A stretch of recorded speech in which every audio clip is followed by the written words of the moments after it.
actually good.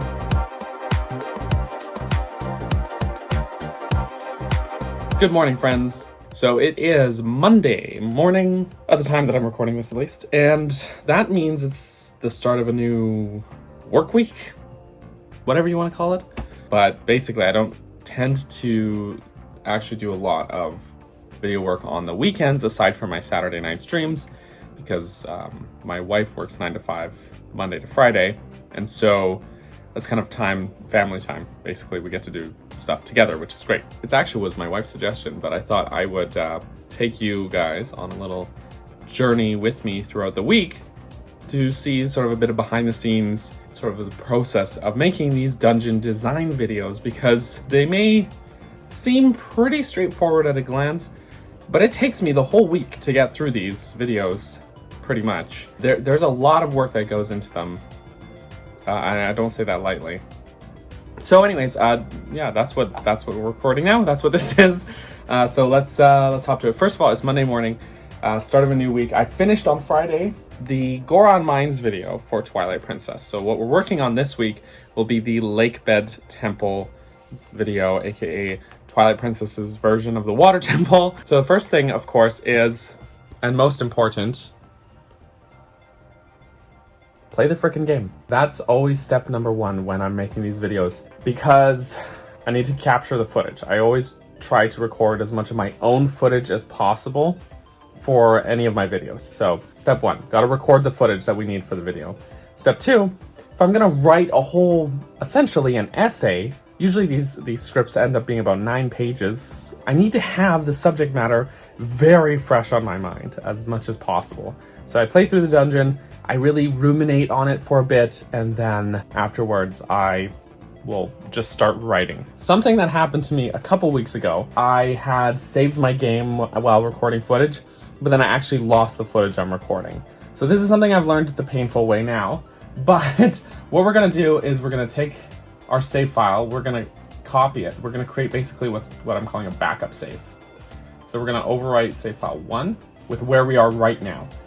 That way, if the footage that I'm recording now, if something bad happens, if the worst occurs, then I can just reload that save file and just re-record from here, and I don't have to start my whole game over again, because I already did that once. If you're a creator, and that's just a little tip for you guys, make sure to back up your stuff, because the worst can happen at any time. Now let's actually get into playing the frickin' game. So I'm gonna set this down for a bit. There's not much to see here as far as recording myself playing the game. If you really want to see me play video games, that's what my streams are for. So I'm just gonna set this down now. This is indeed the case of Twilight Princess. There's a lot to do in this game for each dungeon. Not a bad thing per se, but it does mean that recording for this, and this was the same with Majora's Mask as well, but not so much OOT, but recording for this game takes a bit of time, pretty much half my day. So, which is fine. I'm not complaining. But yeah, that is the pace of this game.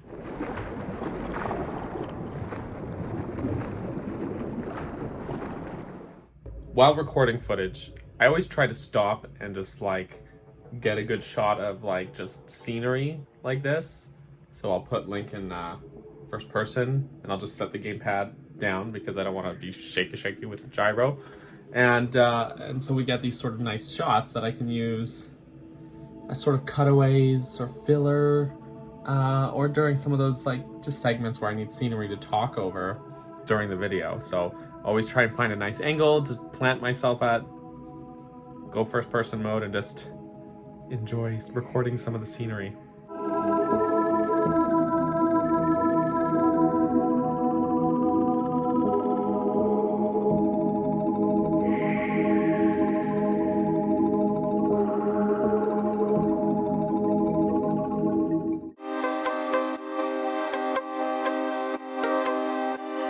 Good morning, friends. It is now Tuesday. Yesterday, I didn't have time to actually get started into it. Usually I like to if I have the time, but writing is what we're gonna be looking at today, which is the sort of second step of my creative process for these videos. So once we've got all the footage captured that we're gonna need for the video, so you know, all this stuff before the dungeon, inside the dungeon boss, big angry boy.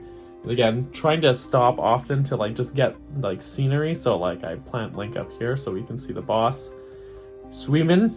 So that's good. The next thing is I use a Google Doc for my script writing, and I just take the same template and basically just go over there. So we're gonna change this from Goron Mines to, I'm gonna type one-handed, so it's gonna be awkward. Lake bed. I cannot type one-handed. Example. Okay. And I basically keep my script, we're gonna lean in here, broken up into 4 sections, which is the same sections that are the chapters in the video. So we have before the dungeon. So I'm gonna snip all this stuff out from the previous script. Bonk. Dungeon themes and progression. Boop. Dungeon boss. Boop. And conclusion, which not always but often begins with the sentence, so that's the dungeon. And then I just go from there, start writing, and I try and take it sort of through these chapters. Helps, you know, if I have sort of a general skeleton and I try and just fill in from there, I find it helps me keep the structure of the video intact, but it does help with the sort of flow of things and where to arrange what ideas. The dungeon themes and progression section technically is 2 sections. Dungeon themes and progression. So the whole like walkthrough part is the second half of that, whereas the first half I just like to talk about the dungeon's architecture, its sort of just general feel, how I like it, what's good about it, that sort of thing, and the music. Before the dungeon just talks about the sort of the lead up to it. I try and keep that section as brief as possible because that's not really what people are clicking into the video for, but I think it's all important contextually for the inside of the dungeon, especially because games like this, and Skyward Sword did this as well, will often tease things out to you outside of the dungeon, that like mechanics that will be used inside the dungeon, that sort of thing. Skyward Sword more so than this game, but this game still does do that a bit. So once I'm done writing, again, if there's time, I will start recording the audio. Also, sorry about my bedhead. Total bedhead, just hair sticking up everywhere. Oh well. Just as a side note, while writing, I like to just make sure that I kind of have the footage that I recorded up here and kind of like skim through it as I'm writing. Sometimes I'll just like watch through some of it, just to make sure that I'm really like capturing the feeling of the game, but also to make sure that what I'm writing is factually true. I'm very nitpicky about these things, so I got to make sure that everything 100% accurate, right? Like when I'm editing and I find a mistake, I don't want to have to go back and re-record that or rewrite it. So it's easier just to have the footage here, watch it while I'm writing basically, and avoid any mistakes there, especially with the dungeon progression, but also just to make sure that I have the order of events correct. So just a minor note, I always try and read these out loud. So I'll stop sort of at the end of each section and just read what I've written out loud. This sounds silly maybe to some people, but the reason for that is because I'm going to narrate the video vocally, of course, and some sentences just look fine when you're reading them on paper or in your head, but out loud actually can sound kind of awkward, or if I have something too repetitive, like the same word in 2 sentences, you know, something like that. So it gives me a chance to identify anything that needs to change to benefit the overall, you know, cadence and flow of the script. I give those a good read out loud, also in case I make an error or like a grammatical mistake or something like that. So I can catch those mistakes before I actually sit down to do my proper recording. So I just basically stop. I've written this whole before the dungeon section here, which is about a page and a half. Actually, it's a decent shorter kind of length for that. And then I just read it out loud, you know. Last time we completed the Goron Mines and found the second fused shadow. Now only one remains. The Light Spirit Eldin tells us to head north to the Lanayru province in order to find it, as well as find the one we seek. All right, so pretty straightforward. I like to kind of read it as if I was doing the narration, just because I want to get a good feel for how it's going to sound, how it's going to flow, all of that. We can cross the field and Elden Bridge, which gets stolen, blow up these rocks, and we'll find the Barrier of Twilight.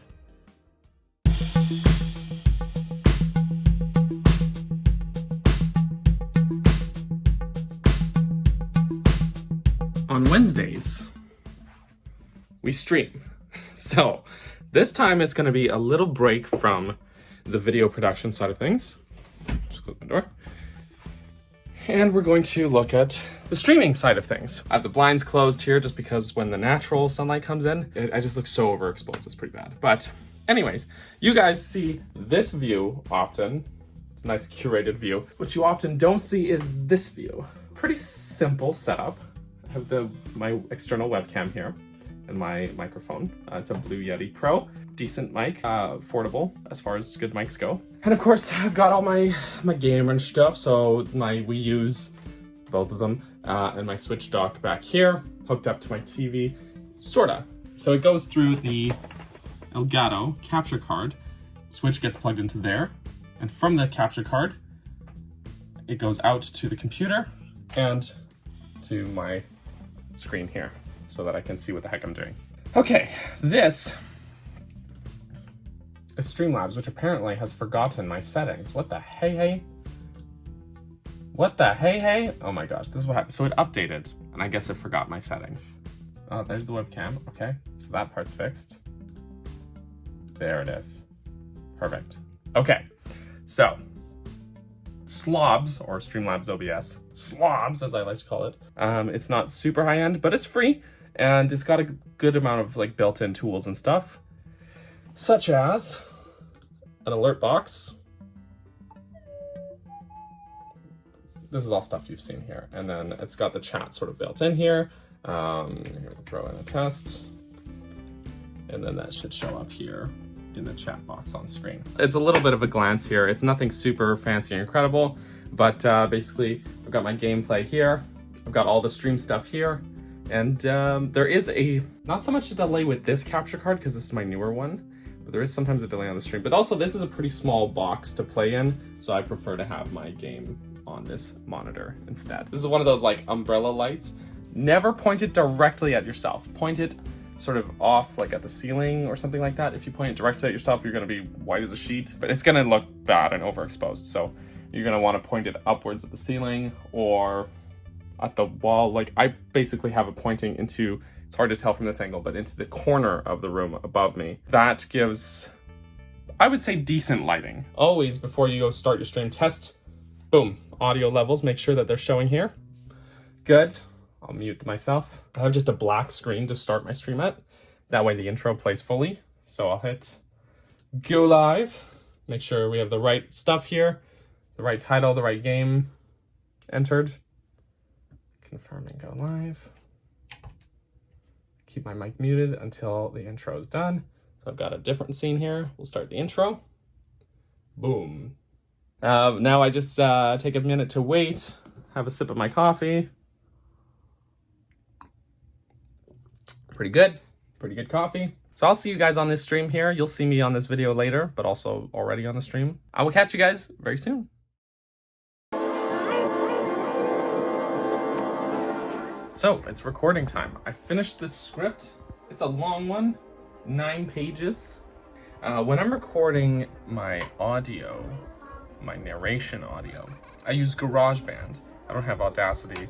But GarageBand is actually a pretty good audio program anyways, so it's all good there. Let's open up our program here. It's a sound program. It's also the program I use to write my music. It's pretty versatile. It's a good program for that. So this is my mic, which apparently I had muted. Always check your levels. See, there's no levels being picked up here. So let's go into here, make sure that input is set to, oh, there we go. Okay, it looks like it's picking everything up all good here. So we're gonna start recording this. I'm gonna set this bad boy down. You guys are gonna get this completely unflattering angle of me and my chin. I do have a cup of coffee here with me, but I try not to drink it while I'm recording audio. But sometimes I can't resist. But mostly keep a bottle of water handy because, especially when you're talking, and this sometimes these recording sessions for my own videos can go up to like an hour. Sometimes my throat starts feeling dry and scratchy afterwards. So to alleviate that, stay hydrated, drink water. That's my advice. So I've got my script up here that I wrote. Let's start recording. Hello friends, welcome back to Dungeon Design in Zelda.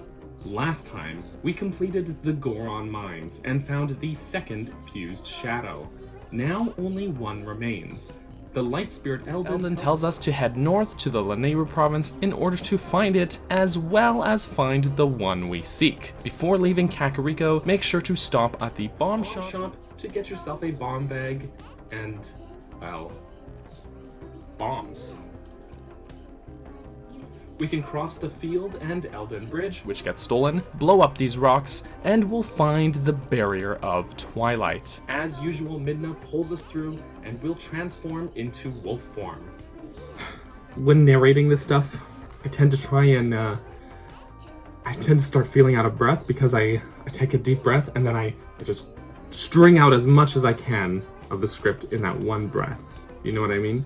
Which is probably maybe not healthy, but you try and speak from the chest, not the throat, if you can, because you get the most out of it, the most robust. This is my theater stuff talking here. You got to get the most out of it. So don't speak from the throat where everything starts going to feel pinchy and everything like that. Put the air in your chest. Speak from the chest because you're going to get the most projection with the least amount of pain. It shows up in GarageBand like so. A nice audio file here. Seriously, stay hydrated. The more dry your mouth is, the more the weird wet mouth sounds, ironically, are gonna come through. You're gonna get more of those sounds that are really gross.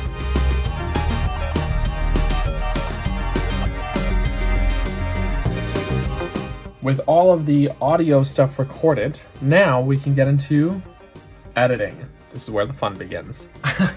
Previously, I talked about editing, and it's a lot of work. Editing is the most time-consuming, laborious part of this process, but it's also my favorite part. I think most of my videos are made in the edit, if that makes sense. Like conceptually, they're fine. My writing, I'm not the best writer, okay? But I'm a good editor. I know what my strength is. But let me take you through the process here. So first of all, this is the audio file for the edit file, sorry, for the last episode, at the Goron Mines episode. So you can already see how many cuts and incisions, especially on the both on the video and audio tracks there are. Every one of these lines is a cut I've made into the files here. There's a lot going on, especially when we do these map sections. Anything with the map, there's like a bunch of layers for that. But what I do is I start with the file that I used for the last video, and I just remove everything that I'm not going to carry into the next video, basically. Oh, delete. But we'll keep things like the transitions or titles, things like that. Any music I know I'm going to reuse, like the intro music, we'll keep here. Anything like this footage of the Goron Mines, obviously I'm not going to need it for the next video. So all that, delete. But we want to keep this map stuff because I'm basically going to recycle that. Not these maps themselves, but the template, sort of, I have like a template that I will edit over with the sort of map background. We'll keep the little page turning sound effect, and I'll hold on to some of these elements for now. Anything that I have like on-screen text, I'll salvage so I can kind of keep a consistent look. And I'll hang on to the maps because when I bring in the new map, I want to make sure that it retains the same aesthetic overall. So I'll keep the old one here just for comparison's sake, basically. Make sure that it retains a visual consistency. We gut this and keep anything that we're going to need to use again. So Things like the red circle or an arrow that we use on those map screens. We're gonna keep those and basically gut everything else that we're not gonna reuse. This is just just those elements that we're keeping. So obviously the intro, we keep the intro. This text, and then this little thing here, we're gonna keep that as well. There's a couple things I need to alter in here. So in this map, which just this little background map screen, okay, this looks like one clip, but if you click into it, it's actually a bunch of layers of things here. So there's a layer that's just parchment, which I've taken little notches out of to like make it look a little like ripped up and in poor condition. And I've taken this little layer of, it's just these sort of dotted lines that you see at the top of the map, top and bottom. So put a layer of each there. And those are actually ripped from a page from Hyperhistoria actually, but I thought it fit the Twilight Princess aesthetic. I put a little Easter egg here. It's like my Capt Ferguson logo. It's in the corner here. We put the Hyrule crest in, and then of course I always put the coffee rings in. This part here, these parts around the border are separate clips. Those are actually ripped right from the Twilight Princess map screen. And I did a similar thing with both Wind Waker and Skyward Swords sort of things, but this is probably the most complicated one yet. And then of course we want to like feather it and blend all the layers together. So put it there, and boom, that's what we come up with. Now there's this text here. I always put the Hylian text here. It literally is the title of the video, or it's not the title, but it says in Hylian script here, dungeon design in Zelda, the Goron Mines. So we got to change that to,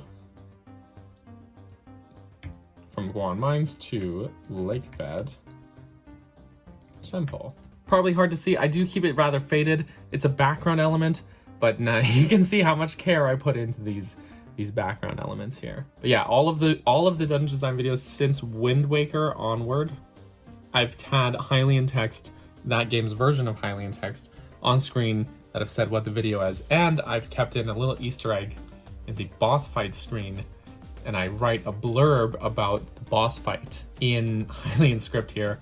And again, it's a background element, it's partially faded, hard to read, but for example, with Pyrus here, what I wrote is Pyrus, known as the Twilight Igniter, Pyrus is in truth the corrupted form of the Goron patriarch Darbus. The fused shadow appears to have attached itself to his forehead and is the source of his power as well as his rage. With Wind Waker, I was a little more bare bones. It was like weak spot this, whatever. And it was a little more like bullet points. Then with Skyward Sword, I started just writing a paragraph about the boss and slapping it on behind him there. I don't know if anyone has tried to go into those videos and translate it, but basically I've been leaving little Easter eggs for you guys this whole time. And I think it looks good too. It looks the part. Now that we've got all this stuff gutted here, all the stuff we're gonna reuse, kept in, what we're gonna do is bring in the audio that I just recorded. So, like that I saved it in 3 files. Before the temple, the actual dungeon design, and then the boss fight in the conclusion of the video. So, just bring that in here, boop. I'm gonna change out this clip. Thank you to Melon Speedruns for this clip, by the way. What it is the credits, the end credits of Twilight Princess, but without the text on screen, without the actual credits. So just those little video clips that played, he was able to get that, and much appreciated. Thanks, Melon. I think it looks great. Those sort of landscape shots, the bit of camera panning, it looks phenomenal. Oh, and since I showed you the map background screen that I made, I'll show you guys the madness that is this title screen. There's a lot going on here. So first of all, the clouds. This is the background. So these are clouds, and I put some filters over and did some color correction on, and changed to this to give it this sort of warped sort of feeling, but also I wanted that orange color to sort of fit Twilight Princess's look, right? Like when you have the Twilight clouds. Now the next thing is every single one of these squares, these black squares, I can't focus on it because it's black on black, but every single one of those squares is one individual layer. I basically had to go in and add each square individually and keyframed them to basically tell it its starting location, its ending location, what time to start there, what time to end up there, and that did that for every individual square that shows up on this intro title card. And then of course I had some of them stay during the entire duration of the intro. like these ones. Some of them I had fade out and then another one fade in halfway through to sort of take its place. To sort of keep it a little more random and sporadic feeling. They move much slower than the squares do in the actual game, but I think it looks real good. And then of course there's things like this text. So I actually recycled the text here and this text here from the intro I had built for Skyward Sword. So I just kept the same text. I changed some of it a little bit. I wanted to add sort of the sunbeam sort of thing here, which wasn't in that Skyward Sword one. And of course I changed the coloring to fit Twilight Princess better, right? The coloring of the text. This was a bit tricky to do, to have this effect of it build in and then change like from black, all black to color. But I got it figured out. I sort of had just a pretty simple transition that builds it in squares. And I changed the coloring to be dark and then a cross dissolve to fade it into color. Simple tools, if used the right way, make for a pretty impressive looking title, if I do say so myself. It was a lot of work, especially keyframing all these squares, but the end result, and then especially with the music, is what we have for the final videos.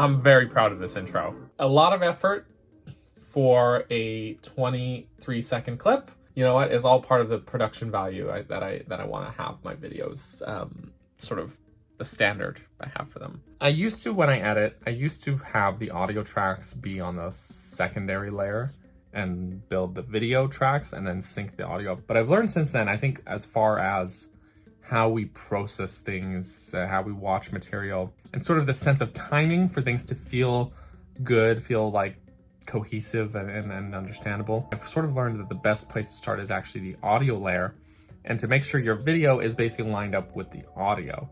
So when you have beats of things or your sentence ends, you know, your video clips line up with that and it feels more natural, basically.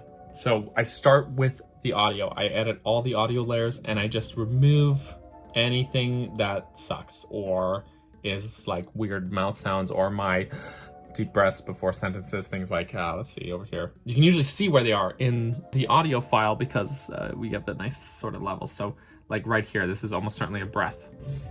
Yep, there it was. Just so those breaths, gotta take those out. And any time where, sometimes when you start a sentence, you get a sound when you first open your mouth because your like mouth is like stuck together or something. So you get a sound. Gotta take those out too. I'm so particular about the mouth sounds. And that's something I even sometimes will go and watch some of my older videos and notice those and I'm like, that's the first step here is we just make the audio a really tight-knit track, which is why it sometimes sounds in my videos like I'm just going on and on and on and not talking with no break, because I literally remove the pauses, which I think is good. It keeps the video going and moving consistently. So yeah, so that's what we're gonna do. We're gonna snip out any of these. This is gonna be a little slower because I'm holding my phone with one hand, so I can't use the hotkeys as easily. Snip that and just trim it in to tighten it up. As was the case with the last two dungeons, there's going to be a lot to do before we get to this, as was the case with the... And of course, listen to what you're editing, because sometimes when I'm recording, I'll stumble and do a retake, right? And so we don't want to have that fumble left in the video. As was the case with the... We know we can just take this clip right out, and then it flows. Act 2 dungeon design in Zelda. As was the case with the last two videos, there's going to be a lot to do before we get to this dungeon. Now, so there's this long pause here. To it. Last time, we complete... So we're gonna take out that pause. And those pauses are just because I need to breathe, but you don't need to listen to me breathing, right? To it. Last time, we completed the... See, that flows so much better. Like, you don't want to have so little of a pause that it sounds unnatural, but not so long of a pause that it also sounds unnatural. We're going to do that with the whole video, basically. This part takes some time to do, but it's worth it. And also because it takes the runtime down. Right now, this file with like almost no cuts made into it, the video is sitting at 52 minutes. I'm pretty sure once I'm finished trimming out my blunders and my gasps and breaths, that it's going to be closer to the 32-minute mark. That's my estimate. I'm going to say about 32 to 35 minutes, somewhere in that range. We'll see. Sometimes while I'm editing, I'll just notice something just feels like it runs on too long, and I'll just snip like a sentence out because I'm like, you know what? There's no point to this. I already talked about this or something. But that's not always the case. So yeah, now you know. Hello again. Okay, so it's a new day. Please don't mind my shower hair. Once all of the audio layers and everything are finished being edited here, we've got these long audio tracks. And I've also fit in the music layer, which is this bottom part underneath, to go with it here. So pretty normal stuff here. We're talking about like the dungeon music. In peace to the water temple's more robust and zen atmosphere, a shadow. All of that's all well and good. And so now it's time to fit in the visual side of this. So I've got all my footage here, all the clips of gameplay and stuff that I've recorded. Everything's good there. And we just start layering it in. So I start at the beginning and we work our way back through the video. So I've already started into it a little bit before I started recording this. But as you can see, when I make cuts in the video, it usually lines up here with those cuts in the audio track as well. That way, it has a more natural feel to it. Now, it's not always going to be the case. Obviously, like I had a cut in the audio here and here that there was no video cut to go with it, which is fine. Just as long as it feels right, basically. And sometimes it's just a cut mid-sentence so it doesn't feel right to cut the video there, right? So just basically got to go with the flow, see what feels right, what feels natural. And as I go, always play back and watch the clips to make sure that it all is synced up right, that everything feels good, to make sure I don't have any like gaps, like random 1 second of black or something like that. That just helps to catch any mistakes or anything as well. This part is the longest, most time-consuming part of the whole process of making these videos. This is the one that's going to take me like 2 days at least to get through. Actually, I've already been working on this video and it's taking longer than normal for all parts of it. But yeah, normally the visual side of the editing is the part that takes the longest. Just going through all the footage, making sure all the cuts are lined up properly and that you're using all the right clips in all the right places. It's time-consuming, but this is basically where a video is like the make or break part of the video. Generally, it turns out good, I think at least, but I'm biased.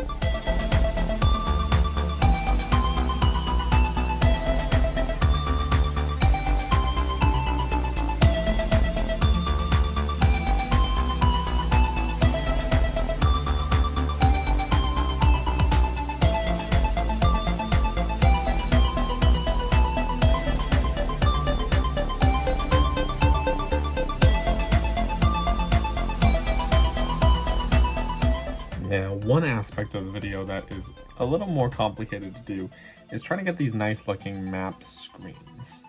I've been doing them since I started Wind Waker and onwards, is I actually take a scan of a page from these books that I have. These are Prima guides for the games. They're also extremely nice books. So I take a scan of the page and I put it into Final Cut here. Now, let's say I want the second floor map here of the Lakebed Temple. Now, first of all, for some reason beyond me, these Prima guides use the Wii's inverted map, which is really annoying. So I'm gonna flip the map. There we go. Now it's mirrored. The map is mirrored from the Prima guide, but that gives us the actual original version of the map. So now there's all this background stuff here that doesn't fit, right? And we want just the map. I also don't really like having all these little things, treasure chests and stuff that the diagrams are kind of pointing out. So what we're gonna do is use what's called a draw mask. It's gonna let us set these control points here and just remove everything that we don't need from the map screen, basically.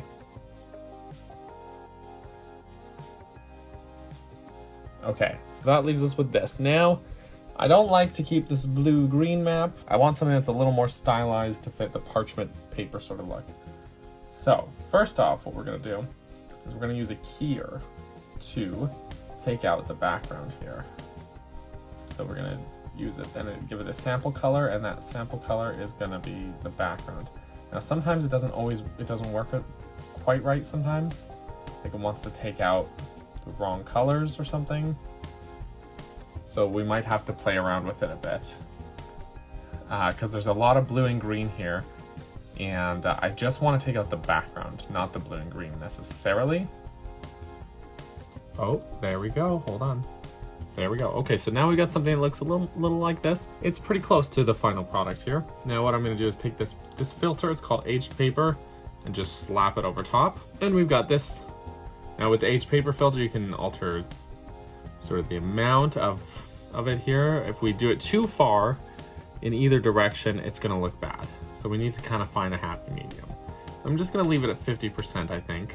All right, and there we go. So now that is one of our maps here. So we've actually got 2 different floors here of the Lake Bed Temple map. Now there's actually like 6 floors. Sometimes you have to adjust to make sure that the sizing lines up properly. And then it all, once it's done, looks a little more stylized and fits the sort of general aesthetic of the video. So that's how we do those ones. So my friends, pretty much the rest of the editing process or the rest of the video is just more of the same of that. Just keep chugging along until the video is finished, everything falls into place well. Watch over the video and make sure that I didn't, miss anything or make any mistakes or anything like that. And then I go ahead and make the thumbnail using screenshots of the map screen and a screenshot of something that feels like a prominent or recognizable room in the dungeon and slip it in there in my sort of pre-made template that I've made. And then it's ready to go and upload it. So that's everything, I think. I hope you guys enjoyed this sort of behind the scenes look. I wasn't sure if this was something you guys would be interested in, but I put a poll out. The winning vote was for yes, you guys wanted a behind the scenes video. So I hope this lived up to your expectations, or at least you found it interesting to see this sort of process. It's a long, lengthy process. I recorded this thing over the course of like a week and a half because this video for Lake Bed Temple took me longer than anticipated to finish. Anyways, guys, that's pretty much it from me. Let me know your thoughts down below, of course, and thank you so much for watching. Have a great rest of your day. Thank you so much for watching this video. I just wanted to take a quick second to say thank you to the lovely people who supported me on Patreon, as well as my channel members, particularly those who supported at the cheese level or higher, which includes Tetra, Brenda, Justin, Callie, Finley, Greymage, Hylian Historian, Gale, and Ethan3G. Thank you so much for the support, you guys, and I will catch you all next time. Bye-bye.